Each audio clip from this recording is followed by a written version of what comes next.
in 1934 when Franklin Roosevelt came into office and said, okay, we're going to stop our own gunboat diplomacy. We're going to stop our intervention of the Marines. We will have a good neighbor policy. And this was because Latin America was seething with all of the U.S. military interventions. After World War II, very importantly, a continental treaty was adopted, the Charter of the Organization of American States in Bogota in 1948.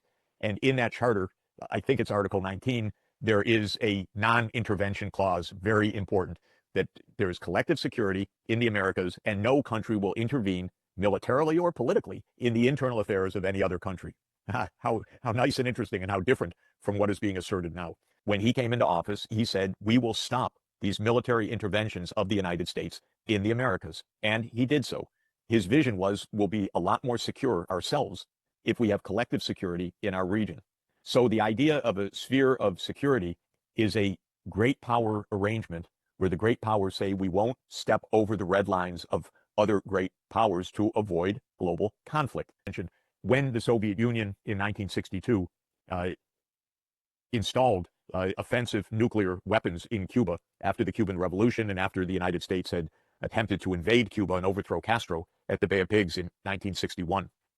The U.S. invoked the Monroe doctrine then and repeatedly afterwards that outside powers must not intervene in the Americas, the kind of the original meaning of the doctrine.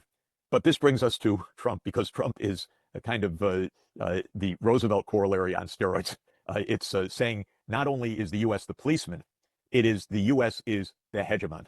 It's the boss. Not only will we keep order, not only will we blow up fishing vessels if we say that they're running drugs, not only will we commandeer oil tankers when we feel like assert the right to tell the rest of the Americas who you can do business with and who you can't do business with. It's not that other countries can't interfere in the internal affairs. They can't even do economic business. They can't do trade. They can't do investment if the United States deems it so. So the Trump corollary is we're the boss, we're the hegemon, we will do what we want.